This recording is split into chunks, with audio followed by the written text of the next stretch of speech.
नमस्ते भाइयों बहनों, दोस्तों, मित्रों, स्वागत है आप सभी का एक बार फिर से DLS न्यूज चैनल पर। और आज बात करते हैं तारीख 10 फरवरी 2021 दिन बुधवार के मुख्य समाचार और टुडे ब्रेकिंग न्यूज के अपडेट वीडियो में नजर डालते हैं देश भर की तमाम बड़ी खबरों में। बैंक खाता वालों के लिए एक बहुत ही महत्वपूर्ण अपडेट आ रहा। साथ ही दोस्तों, कोरोना वायरस की जाँच को लेकर एक नई खबर सामने आ रही है, मैं आपको बताऊंगा। इसके अलावा क्रिप्टो करेंसी, बिटकॉइन वगैरह पर सरकार का एक नया नियम भी निकल कर आ रहा है। साथ ही सरकारी नौकरियों वगैरह को लेकर भी अपडेट है, जानेंगे अपन। और भी कई सारी महत्वपूर्ण और बड़ी खबरें हैं, तो 50 बड़े ही इंपोर्टेंट अपडेट्स को इस वीडियो में नजर डालते हैं। फटाफट से इस वीडियो को ध्यान से पूरा देखते रहिएगा। सीधे बात करें पहली खबर की, तो आप देख पा रहे होंगे कि महिंद्रा कंपनी ने एक फ्री मेगा सर्विस कैंपेन शुरू किया। व्हाट्सएप से आप इसकी बुकिंग भी कर सकते हैं। दरअसल अगर आपके पास भी महिंद्रा की गाड़ी वगैरह है ना, तो अब आपको स्पेयर पार्ट्स पर 5% और लेबर चार्ज पर 10% और मैक्सी केयर ट्रीटमेंट पर 25% तक की छूट मिलेगी। यानी कि कहने का मतलब महिंद्रा कंपनी की गाड़ी की सर्विस अब आप लगभग फ्री में करवा सकते हैं। ये कैंपेन 8 तारीख से शुरू हो चुका और 18 फरवरी तक देश भर में चलेगा। 600 से ज्यादा महिंद्रा सर्विस स्टेशन पर चलेगा। और ऐसे में अगर आपके पास महिंद्रा की बोलेरो, स्कॉर्पियो, मराजो, अल्ट्राज, क्वांटो, वाइव वगैरह कोई भी किसी भी तरह की गाड़ी है ना, तो आप महिंद्रा की इस फ्री मेगा सर्विस कैंपेन का फायदा ले सकते हैं। ठीक है ना, आप अपने नजदीकी महिंद्रा शोरूम पर ये बेनिफिट्स ले सकते हैं। चलिए, साथ ही अगली खबर देख पा रहे होंगे दोस्तों की दिल्ली के CM की बेटी से हो गई 34,000 की साइबर ठगी। ऑनलाइन फ्रॉड से बचने के लिए आपको भी कुछ टिप्स अपनानी चाहिए। दरअसल दिल्ली के मुख्यमंत्री अरविंद केजरीवाल हैं, उनको तो आप जरूर जानते ही होंगे। तो उनकी जो बेटी है ना, जिनका नाम है हर्षिता, देखिए उनसे एक शख्स ने 34,000 रुपए की ऑनलाइन ठगी की है। वो कैसे? तो दरअसल हर्षिता जो है वो OLX प्लेटफॉर्म पर कोई सोफा वगैरह बेचने की जानकारी डाले थे। तो एक खरीदार ने रुचि दिखाई और उनसे संपर्क किया और फिर पेमेंट वगैरह करने के लिए उस सामने वाले व्यक्ति ने एक QR कोड भेजा। ठीक है ना, तो जैसे ही अरविंद केजरीवाल की बेटी हर्षिता ने उस QR कोड को अपने मोबाइल में स्कैन किया, उनके खाते से 20,000 रुपए कट गए। फिर हर्षिता ने उस शख्स को बोला कि ऐसा हुआ मेरे साथ। तो उस शख्स ने कहा कि अच्छा, वो गलती से हो गया होगा, वो वापस रिकवर करता हूँ, फिर से स्कैन कीजिए। तो फिर से स्कैन किया और 14,000 रुपए कट गए। मतलब समझ रहे हो ना, 20 और 14 34,000 रुपए की ठगी हो गई। देखिए जरा, मुख्यमंत्री की बेटी के साथ भी ये हो सकता है, तो एक आम आदमी के, आम नागरिक के साथ भी ये हो सकता है। ध्यान रखिएगा। इसलिए मैं आपको बार बार कहता रहता हूँ ना कि आजकल ऑनलाइन ठगी के मामले काफी बढ़ चुके हैं और ऐसे में आपकी सावधानी ही आपके लिए सुरक्षा है। सबसे बड़ा सिक्योरिटी पेच यही है कि आप खुद सावधान रहें और अलर्ट रहें। अब इसमें आपको कुछ बातें जरूर ध्यान में रखनी चाहिए। क्या, मैं आपको बताऊंगा टिप्स। और एक ठगी का मामला देखिए ऐसा ही कि बिना ब्याज लोन दिलाने के नाम पर भी 7 लोगों ने ऑनलाइन ठगी की और 32.40 लाख रुपए की चपत लगा दी। ये देखिए और भी एक ऐसी घटना है। और एक खबर आप देख पा रहे कि अगर सिम KYC के लिए आपको मैसेज आता है तो तुरंत सावधान हो जाए, वरना आपका बैंक अकाउंट खाली हो सकता है। आजकल एयरटेल की सिम कार्ड वाले ग्राहकों को इस तरह का मैसेज आ रहा है। ये देखिए, खुद दिल्ली पुलिस के साइबर क्राइम डिपार्टमेंट की तरफ से ट्वीट किया गया कि एक नए तरीके का SMS फ्रॉड आ रहा है। आपको ऐसा SMS मिलता है कि dear Airtel SIM customer, your KYC has been suspended वगैरह वगैरह। इन नंबरों पर कॉल करें और आप अपनी KYC को वेरीफाई करें। उस नंबर पर अगर आप कॉल लगाते हो तो फिर आपसे कुछ ऐसी जानकारी मांगी जाती है जहां से आपका बैंक खाता खाली हो सकता है, बैंक खाते से पैसे उड़ाए जा सकते हैं। तो आजकल कहने का मतलब दोस्तों, बहुत सारे सिम स्वैपिंग वगैरह हो गया, बहुत सारे ऐसे ATM स्वैपिंग फ्रॉड के तरीके जिनसे लोगों से ठगी हो सकती है। कई लोगों को फोन पे वगैरह में नोटिफिकेशन मिलता है, UPI ID के जरिए आपका कोई पेमेंट कंफर्मेशन करवा रहा हो, आपको उल्टा पागल बना देते हैं कि आपके खाते में पैसे जमा हो रहे हैं, बल्कि आप उस नोटिफिकेशन को कंफर्म कर देते हो तो उल्टा खाते से पैसे कट जाते हैं। समझ रहे हो ना। ऐसे में आपको कुछ टिप्स फॉलो अप करने चाहिए, जैसे कि एक तो ये AnyDesk जैसे मोबाइल ऐप आते हैं ना, PC में जैसे TeamViewer वगैरह आता है, तो इस तरह से आप अपने मोबाइल का रिमोट एक्सेस किसी को ना दें। इसके अलावा पेमेंट करने के लिए सिक्योर UPI सिस्टम का यूज करें और अनजान व्यक्ति के साथ अगर आप कोई पेमेंट करते हो ना, तो उस ट्रांजेक्शन में चेक, RTGS या फिर आप मोबाइल नंबर पर UPI पेमेंट का इस्तेमाल करें। बल्कि दोस्तों, QR कोड स्कैनिंग के जरिए पेमेंट करने का इस्तेमाल बहुत कम करें, न के बराबर करें। अगर बहुत ज्यादा ही जरूरत है तो आप QR कोड को कहीं वेरीफाई करें, उसके बाद पेमेंट एक्सेस करें। अनजान व्यक्ति की तरफ से दिए गए किसी भी QR कोड को आप अपने मोबाइल में स्कैन ना करें। ठीक है ना। इसके अलावा आप किसी को भी OTP वगैरह ना बताएं, किसी लॉटरी या इनाम के लालच में ना फंसें। बैंकिंग एप्स को यूज करते हो तो यूज नहीं आ रहा हो तो फिर उसको बंद कर दें। और आप अपने बैंकिंग एप्स वगैरह पर सिक्योर पासवर्ड रखें। बायोमेट्रिक सिक्योरिटी भी रख सकते हैं, जैसे कि फेस स्कैन, आपका थंब फिंगरप्रिंट वगैरह हो गया। और बाकी तो जैसे कि मैं आपको कई बार बताता हूँ, अपने ATM कार्ड नंबर, आधार कार्ड नंबर, OTP, CVV वगैरह ये डिटेल्स कभी किसी के साथ शेयर ना करें। ठीक है ना, ताकि आप ज्यादा सेफ और सुरक्षित रह पाओगे। और QR कोड से पेमेंट का इस्तेमाल कम से कम करें। मतलब सामने वाले अनजान बंदे को अगर पेमेंट करना है तो QR का यूज ना करें, बल्कि आप ऑनलाइन पेमेंट का इस्तेमाल कर सकते हैं वगैरह वगैरह। नेट बैंकिंग के जरिए मतलब पेमेंट कर सकते हैं। तो इन बातों का ध्यान रखें। हाँ, मुझे पता है जानकारी थोड़ी लंबी हो गई, लेकिन आपके लिए बताना जरूरी था, इसलिए मैंने बताया दोस्तों। अब अपन नजर डालते हैं फटाफट से आज की दूसरी बड़ी खबरों में, जहां अपडेट देखिए आप। होम लोन लेना सस्ता हुआ है। दरअसल HDFC बैंक और केनरा बैंक, इन दोनों ही बैंकों ने अपनी MCLR दरों में कटौती की है और इससे इन बैंकों के लोन रेट में कटौती हुई है। अब कितनी कटौती हुई है तो देखिए आप जरा। HDFC बैंक की ताजा MCLR दरें क्या है 1 मंथ के लिए और 3 ईयर तक के लिए, अलग अलग डिटेल्स यहाँ पर दी हुई है। इसी तरह से केनरा बैंक ने भी अपनी MCLR में 0.10% तक की कटौती की है और उसके बाद केनरा बैंक की MCLR रेट कितनी है तो आप स्क्रीन पर देख सकते हैं। कहने का मतलब इन दोनों बैंकों में हाल ही में होम लोन सस्ता हुआ है, जो कि कल से नई रेटें लागू हो चुकी हैं। ओके, अगली खबर देखिए आप। असम राज्य में कांग्रेस ने घोषणा पत्र के लिए सुझाव मांगे हैं और जीतने वालों को आईफोन केस वगैरह भी इनाम में देगी। दरअसल असम के असेंबली इलेक्शन की तैयारियां चल रही हैं और ऐसे में गौरव गोगोई ने लोगों से कहा कि जो सुझाव या घोषणा पत्र के लिए वीडियो वगैरह जो सुझाव दे रहे हैं उन लोगों को इनाम दिए जाएंगे और आईफोन वगैरह और नकद इनाम भी दिए जाएंगे। मतलब देखिए आप कि अब चुनाव के घोषणा पत्र भी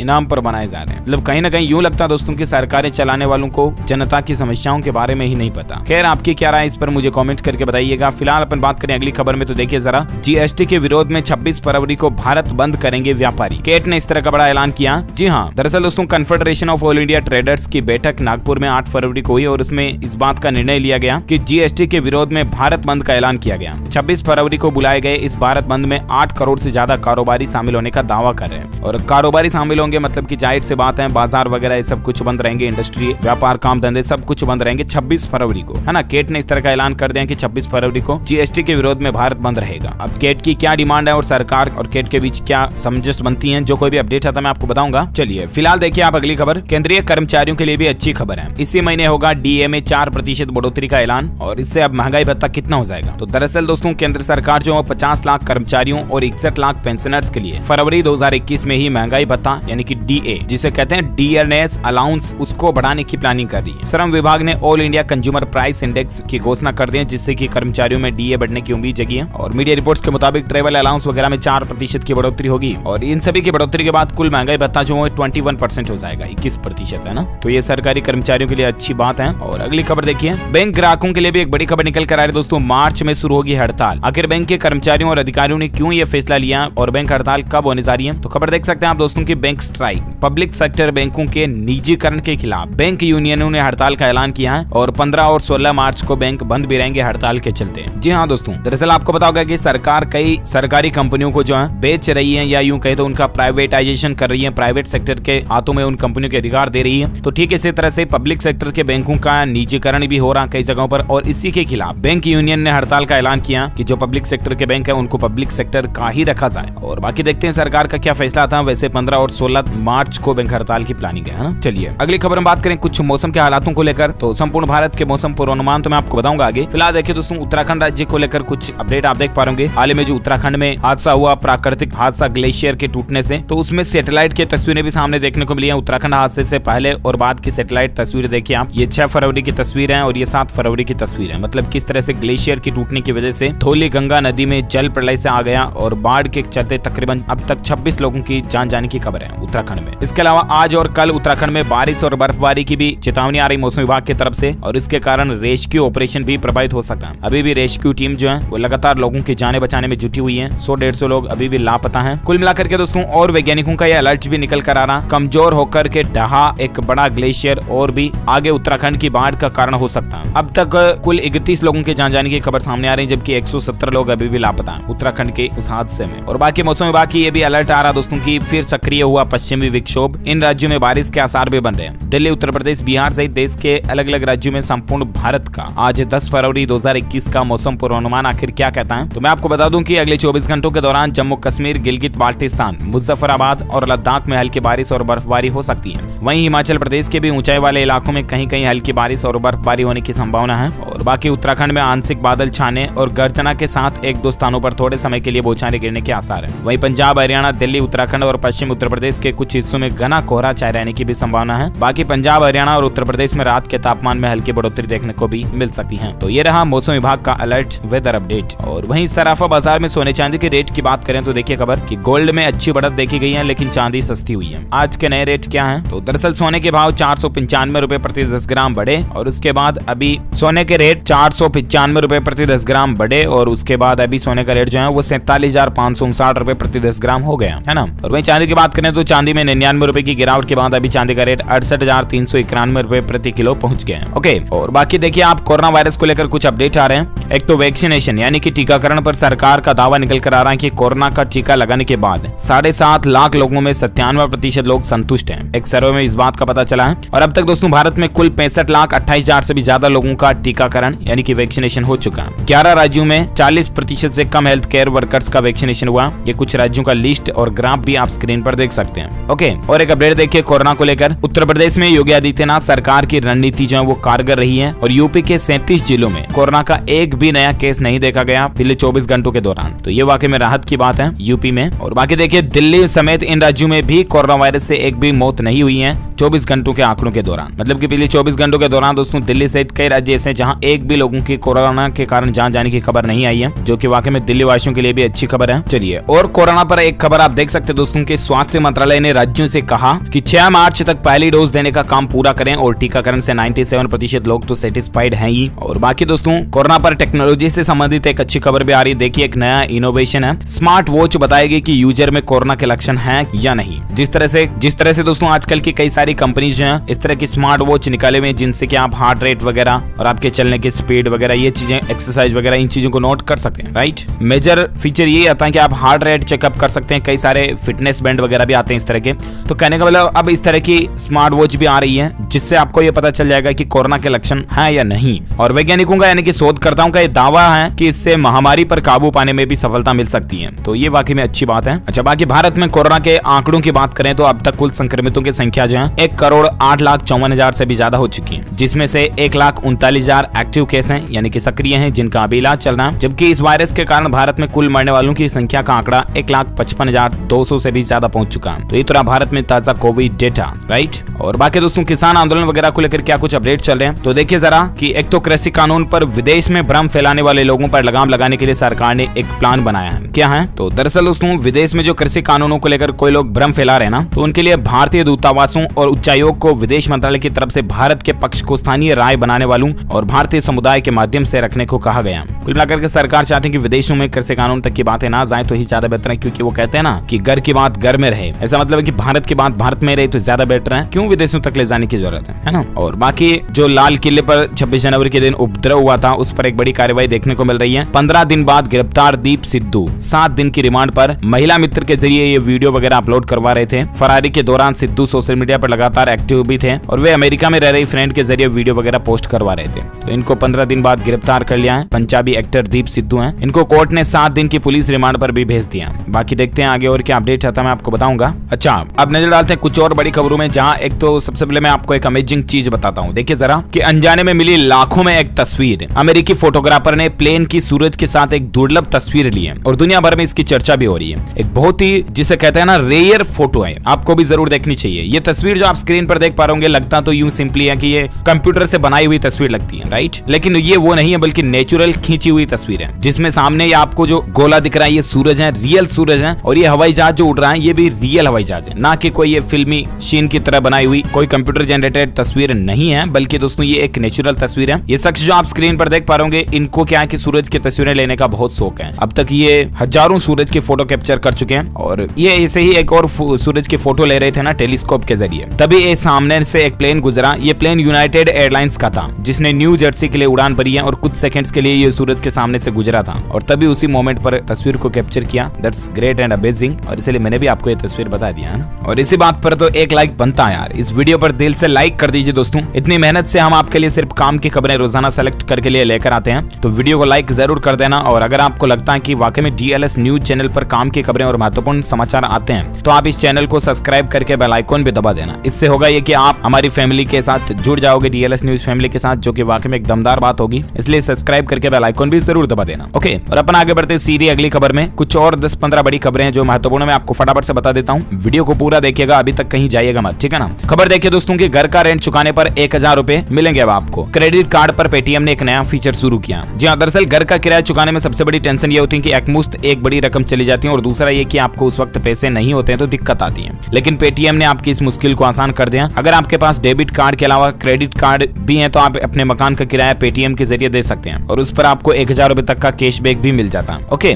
साथ ही खबर देखिए दोस्तों, नोएडा फिल्म सिटी की तैयारियां तेज हो चुकी हैं। 10 फरवरी को फिल्म बंधु की टीम अहम मीटिंग वगैरह भी करेगी। आपको पता होगा कि उत्तर प्रदेश में योगी सरकार जो फिल्म सिटी बनाने की तैयारी में है, उसका काम जोरों शोरों से चल रहा है। उसी को लेकर अपडेट है यूपी में, है ना। और अगली खबर देखिए, स्वामित्व योजना के तहत 23,300 गाँव में ड्रोन का सर्वे पूरा हो चुका है और उत्तर प्रदेश, मध्य प्रदेश, राजस्थान समेत 9 राज्यों के तकरीबन 2,30,000 ग्रामीणों को प्रॉपर्टी कार्ड मिल चुका। सर्वे में इस बात का पता चला। सर्वे के कुछ पॉइंट्स भी आप देख पा रहे होंगे। 31 जनवरी 2021 तक करीब 23,300 गाँवों में ड्रोन द्वारा ये सर्वे पूरा किया गया। करीब 1432 गाँव के 2,30,000 लोगों को प्रॉपर्टी कार्ड बांटे गए। रिहायशी जमीन से संबंधित 90% से अधिक विवादों का निपटारा हुआ और इस योजना के लिए 200 करोड़ रुपए के बजट का प्रावधान भी रखा गया। स्वामित्व योजना जो है वो आंध्र प्रदेश, राजस्थान, पंजाब, कर्नाटक, महाराष्ट्र, मध्य प्रदेश, उत्तराखंड, उत्तर प्रदेश, हरियाणा वगैरह वगैरह इन राज्यों में लागू है। ओके, और अगली खबर देखिए दोस्तों, योगी कैबिनेट में पंचायतों के आरक्षण सहित 12 प्रस्तावों की मंजूरी मिली है। देखिए, उत्तर प्रदेश की योगी कैबिनेट की बैठक हुई जिसमें क्या क्या पॉइंट्स को मंजूरी मिली देखिए जरा। कौसांबे में निर्माणाधीन 15 सूट गेस्ट हाउस से जुड़ा प्रस्ताव मंजूर कर दिया और वगैरह वगैरह। ज्यादा जानकारी आप देख सकते हैं अगर आप यूपी के निवासी हैं तो आपके लिए इंपॉर्टेंट है, तो वीडियो को पॉज करके देख लीजिएगा। चलिए, साथ ही अगली खबर है 5G इंटरनेट को लेकर अभी स्टेटस क्या चल रहा है। तो दोस्तों, 5G का ट्रायल जो अगले 2-3 महीनों में आ सकता है। जियो और एयरटेल जो है सबसे पहले 5G सेवाएं लॉन्च कर सकते हैं। इस तरह की प्लानिंग चल रही है। कुल मिलाकर के साल 2021 के दौरान आपको 5G देखने को मिल सकता है। दुनिया में 5G का स्टेटस क्या चल रहा था आप देख सकते हैं। 59 देशों ने 118 ऑपरेटर को 5G नेटवर्क संचालन करने का अधिकार दे दिया और 7% आबादी जो दुनिया की उसके पास 5G नेटवर्क आ भी चुका है। 20% आबादी 2025 तक 5G के दायरे में आने की उम्मीद है। 7 से 8% चीन की आबादी 5G सेवा के दायरे में आ चुकी है। अभी तक दुनिया में 5G की ये स्थिति है। ओके, अगली खबर देखिए दोस्तों, फेयरवेल स्पीच के दौरान भावुक हुए कांग्रेस नेता गुलाम नबी आजाद। उन्होंने कहा कि मुझे हिंदुस्तानी मुसलमान होने का गर्व है और इसी मौके पर भारत के प्रधानमंत्री नरेंद्र मोदी भी राज्यसभा में भावुक हो गए। गुलाम नबी आजाद की विदाई के भाषण के दौरान पीएम मोदी की आंखों से आंसू निकल गए। और देखिए दोस्तों, पहली बार ऐसा कोई घटना हमें देखने को मिल रही है जिसमें क्या कि विपक्ष के नेता के लिए कोई प्रधानमंत्री जो है भावुक होता है, तो वाकई में मतलब एक कितनी निष्पक्षता की भावना देखने को मिलती है। राज्यसभा में विपक्षी नेता के लिए पीएम मोदी भावुक हुए, उनकी आंखों से आंसू निकल गए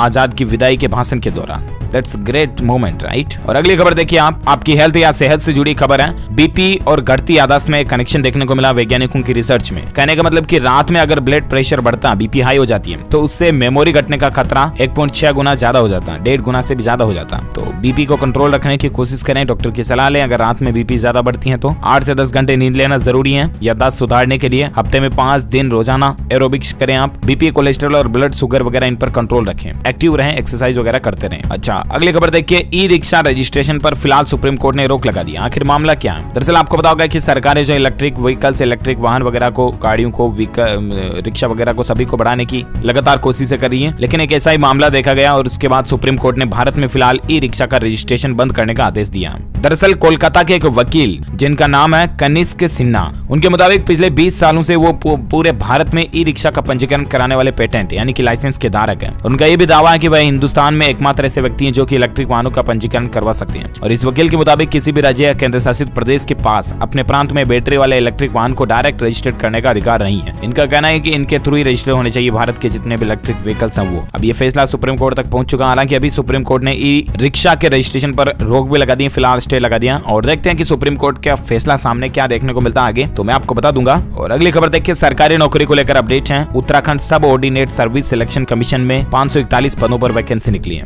10 फरवरी यानी आज से इसके फॉर्म भरना भी शुरू हो जाएंगे। पदों की संख्या 541 है। योग्यता बीकॉम मांगी है। आयु सीमा 18 से 42 साल तक के स्टूडेंट्स, कैंडिडेट्स इसके लिए अप्लाई कर सकते हैं। लास्ट डेट है 26 मार्च, तब तक आप ऑनलाइन अप्लाई कर सकते हैं। और ऑफिशियल वेबसाइट है sssc.uk.gov.in। ओके, अगर आप इसमें फॉर्म भरते हैं, तैयारी करते हैं तो बेस्ट ऑफ लक आपको हमारी तरफ से। और अगली खबर देखिए आप, वर्चुअल करेंसी, क्रिप्टो करेंसी को लेकर अपडेट है दोस्तों। क्रिप्टो करेंसी पर जल्दी कानून आएगा। सरकार का कहना है कि फिलहाल इसे सीधे रेगुलेट करने के लिए कोई कानूनी ढांचा ढांचा नहीं है और ऐसे में बिटकॉइन वगैरह जितने भी वर्चुअल करेंसी जाना है, इसको लेकर भारत सरकार जल्दी कोई नया बिल, कानून, विधेयक ला सकती है। तो आगे क्या अपडेट आता मैं आपको बताता रहूंगा। फिलहाल अगली खबर देखिए, जम्मू कश्मीर में भारत का हर नियम कानून होगा मान्य। राज्य पुनर्गठन विधेयक राज्यसभा से पास हो चुका है और अब जम्मू कश्मीर में कुल मिलाकर के पूरी तरह से भारत के सभी हर एक विधि, विधेयक, कानून, नियम लागू होंगे। ओके, जम्मू वासियों के लिए भी अच्छी बात है और भारत के दूसरे राज्य के लोग जो जम्मू में जाकर कोई बिजनेस, काम धंधा करना चाहते हैं उनके लिए भी ये राहत की बात है ना। और अगला अपडेट देखिए दोस्तों कि इस नए शहर में नहीं होंगे ट्रैफिक सिग्नल, निजी और कमर्शियल वाहनों के लिए अलग लेन वगैरह होगी। दरअसल यमुना अथॉरिटी अलीगढ़ के टप्पल के पास टप्पल बजाना अर्बन सेंटर के नाम से और मथुरा में राया के पास नए वृंदावन के नाम से एक नई सिटी या शहर बना रही है। और इसकी खास बात यह होगी कि नए शहर में बसने वाले लोगों को रोजगार के लिए कहीं दूर न जाना पड़े और कारोबार भी अपने ही शहर में करने का मौका मिल जाए। इस तरह से इसको बनाया जा रहा और शहरों को इस तरह की टेक्नोलॉजी के रोड और सिग्नल बनाए जाएंगे जिसमें ट्रैफिक सिग्नल नहीं होंगे। आपको कहीं पर भी लाल बत्ती वगैरह में रुकने की जरूरत नहीं पड़ेगी, समझ रहे हो। और अगली खबर देखिए दोस्तों, बिहार राज्य को लेकर अपडेट है। बिहार में अपराधियों पर अंकुश लगाने की तैयारी चल रही है। अगर अपराध में दोबारा नाम पाया गया तो फिर जमानत रद्द होगी और सजा ही होगी, समझ रहे हो ना। बिहार में अब अपराधियों की जमानत रद्द करके पुलिस उन पर अंकुश लगाने जा रही है। अगर कोई एक ही अपराधी दो बार किसी अपराध में या अलग अलग अपराध में पाया जाता है तो फिर उसको जमानत नहीं होगी, फिर उसको सजा होना कंफर्म है। तो बिहार राज्य में ये नियम लागू हो चुका है और मैं तो ये कहता हूँ दोस्तों कि दूसरे राज्यों में भी इस तरह का नियम लागू होना चाहिए, क्योंकि जो एक बार अपराध करके दूसरी बार कर सकता है तो जाहिर सी बात है उसको छोड़ दिया तो तीसरी बार भी कर सकता है, राइट। इसलिए सजा होगी तभी तो अक्ल लगेगा ना उसको, तो सजा होनी चाहिए। कम से कम दूसरी बार पर तो सजा होनी ही चाहिए कि एक बार मान लो उसकी गलती को माफ कर दिया, भूल गया, जो कुछ भी है, दूसरी बार गलती की तो सजा कंपलसरी रखो यार। और अगली खबर देखिए, हरियाणा सरकार को हाई कोर्ट से झटका लगा है। खेल और स्कूल विशेष सहायकों की भर्ती पर फिलहाल रोक लगाने का आदेश है हरियाणा हाई कोर्ट की तरफ से, है ना। और बाकी आगे क्या अपडेट आते हैं मैं आपको बताऊंगा। अगली खबर देखिए, परीक्षा पे चर्चा। प्रधानमंत्री मोदी के साथ छात्र लोग, स्टूडेंट्स भाई लोग जो है वो पीएम मोदी के साथ रूबरू होंगे और परीक्षा से जुड़ी टिप्स और ट्रिक्स के बारे में चर्चा भी करेंगे। तो पीएम मोदी जो इस बार भी बोर्ड एग्जाम्स के सीजन के दौरान परीक्षा पे चर्चा का कार्यक्रम रखने जा रहे हैं और हालांकि इसकी डिटेल्स अभी तक नहीं आई, तारीख वगैरह, लेकिन बहुत जल्द परीक्षा पे चर्चा 2021 कार्यक्रम की न्यू डिटेल्स आपको देखने को मिलेगी, है ना, जिसमें भारत के प्रधानमंत्री खुद जो है देश के छात्रों के साथ संवाद करेंगे, कनेक्ट होंगे और बातचीत चर्चा करेंगे। इसकी तारीख वगैरह आएगी तो मैं आपको बता दूंगा अपडेट। और एक खबर देखिए, आप कार, बाइक, मोटरसाइकिल वगैरह खरीदने वालों के लिए बड़ी राहत की बात है। इस साल भी थर्ड पार्टी इंश्योरेंस प्रीमियम नहीं बढ़ेगा, यानी कि मोटरसाइकिल, बाइक वगैरह की रेटें इस बार ज्यादा नहीं बढ़ेगी, है ना। इरेडा की तरफ से ये अपडेट निकल कर आ रहा। अच्छा, साथ ही अगली खबर आप देख पा रहे, बिहार में पंचायत चुनाव 2021 के लिए जो है वो 25 फरवरी से वोटर लिस्ट उपलब्ध हो जाएगी। अगर आप वोटर लिस्ट देखना चाहते हैं तो इस बार आपको फीस भी देनी पड़ेगी, हालांकि ज्यादा नहीं है। प्रति पृष्ठ मतदाता सूची के आपको 2 रुपए फीस देनी पड़ेगी। आप मतदाता पूरी लिस्ट देख सकते हैं। ओके, बिहार में भी चुनाव की तैयारियां चालू हो चुकी है। और इसके साथ ही दोस्तों आज दिन भर की तमाम बड़ी खबरें, मुख्य समाचार, हेडलाइंस न्यूज का अपडेट वीडियो ये फिनिश होता है। और आप मुझे नीचे कमेंट करके बताइएगा दोस्तों की लड़कियों के वोट डालने की उम्र कितनी है। जिस तरह से लड़कों के वोट डालने की उम्र 18 साल है, 18 साल से ऊपर का कोई भी लड़का वोट डाल सकता है, इस तरह से लड़कियों के लिए वोट डालने की उम्र कितनी है, कमेंट करके बताइए मुझे। जो लोग इसका सही जवाब इस वीडियो के नीचे कमेंट बॉक्स में देंगे ना, वो रैंडमली पिक किए जाएंगे हमारी डीएलएस न्यूज टीम की तरफ से और आप जीत सकते हैं एक शानदार सरप्राइज गिफ्ट जो कि गिव के रूप में आप तक पहुंचे दिया जाएगा। और इसके साथ ही अगर आपको ये वीडियो अच्छा लगा तो इसे लाइक करना, शेयर भी करना अपने दोस्तों के साथ फेसबुक और व्हाट्सएप पर। और अगर आप डीएलएस न्यूज चैनल पर पहली बार आए हैं ना, तो चैनल को सब्सक्राइब करके बेल आइकन जरूर दबा देना ताकि आपको रोजाना के ताजा अपडेट्स तुरंत आपके मोबाइल पर मिलते रहेंगे। Thank you, take care, goodbye, जय हिंद, जय भारत, वंदे मातरम।